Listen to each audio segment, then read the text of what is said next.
বিসমিল্লাহির রহমানির রহিম। জাতীয় পার্টির নেতাকর্মীবৃন্দ, আসসালামু আলাইকুম। আমরা যাচাই বাছাইয়ের শেষ পর্যায়ে আছি। শত বাধা, অবরোধ, অবহেলা, গঞ্জনা, প্রতারণা, বৈষম্যমূলক আচরণ থাকা সত্ত্বেও জাতীয় পার্টি 224টি আসনে মনোনয়ন জমা করেছে এবং যাচাই বাছাইয়ে বিপুল সংখ্যক প্রার্থী বৈধ হয়েছে। বেশ কিছু আসনে তুচ্ছ কারণে আমাদের অনেকের প্রার্থিতা বাতিল বা স্থগিত করা হয়েছে। আমরা জাতীয় পার্টির তরফ থেকে তাদেরকে আপিল করার আহ্বান জানাচ্ছি এবং আপিলের ব্যাপারে সার্বিক সহযোগিতা আমরা করব। আমরা এই বিষয়ে জাতীয় পার্টি থেকে একটি টিম করেছি, আমি সেই টিমের নেতৃত্বে থাকব। তো যারা কোনো কারণে নমিনেশন বাতিল হয়েছে তারা সেই টিমের সাথে যোগাযোগ করে একজন অ্যাডভোকেটের মাধ্যমে একটা আপিল ফাইল করেন। হিয়ারিং এর সময় আমরা সবাই উপস্থিত থাকবো।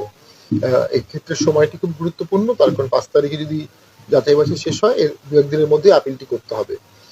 পাশাপাশি আমরা খুব দুঃখের সাথে দেখছি তফসিল পিরিয়ডের পরেও দেশ শান্ত হচ্ছে না। তফসিল পিরিয়ডের পরেও শাহবাগে সরকার বিরোধী আন্দোলনের ডাক দেওয়া হচ্ছে। তফসিল দেওয়ার পরেও শাহবাগে সরকার উৎখাতের আন্দোলন বলা হচ্ছে। যে সরকারকে তফসিল সময়ে উৎখাতের কথা বলা হচ্ছে সেই সরকার আদৌ ভোট করতে পারবে কিনা এটা নিয়ে অনেকের মধ্যে সংশয় দেখা যাচ্ছে।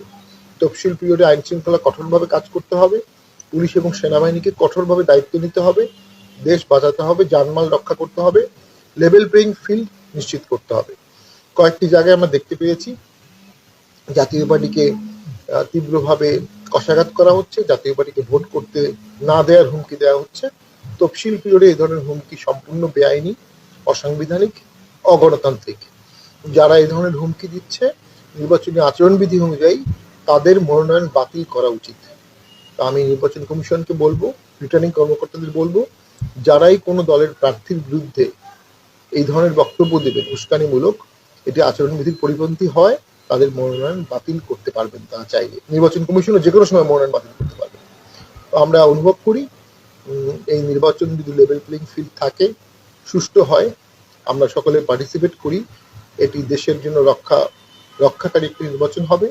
আর যদি লেভেল প্লেইং ফিল্ড না থাকে, নির্বাচন যদি প্রার্থীরা হতাশ হয়ে পড়ে, সমর্থকরা হতাশ হয়ে পড়ে, তাহলে দেশের বিরাজমান সমস্যা কোনো সমাধান হলো না, বরঞ্চ বিদ্যমান সমস্যার পালকে আরেকটি সমস্যা সংযোজিত হবে। সরকার, নির্বাচন কমিশন, বৃহত্তম দলগুলো তারা কি সমস্যা বাড়াবে নাকি সমস্যা কমাবে? সকলকে আহ্বান জানাবো সংশোধনমূলক আচরণের মাধ্যমে দেশটাকে রক্ষা করা এবং দেশের সমস্যাগুলো সমাধান করে একটা নতুন অগ্রযাত্রা সামনে শুরু হোক। ফেব্রুয়ারিতে সেই কামনা করছি। জাতীয় পার্টির সকল নেতাকর্মীকে বলবো, কখনোই মনোবল হারাবেন না, আশাহত হবেন না, একতাবদ্ধ থাকবেন, সকলের সাথে হাসি মুখে কথা বলবেন, সকলকে ভালোবাসবেন, এরশাদের উন্নয়ন কর্মকাণ্ডগুলোর কথা বলবেন, পার্টির চেয়ারম্যানের জিএম কাদের সততার কথা বলবেন এবং জাতীয় পার্টি যে ৭১-এর স্বাধীনতার চেতনার পক্ষে একটা সুদীর্ঘ অবস্থান আছে সেটি মানুষকে বলবেন এবং এর মাধ্যমে ভোটারদেরকে উদ্বুদ্ধ করবেন, সমর্থকদের উদ্বুদ্ধ করবেন। জাতীয় পার্টি এবার আগের যে কোনো সময়ের থেকে বেশি শক্তিশালী হবে।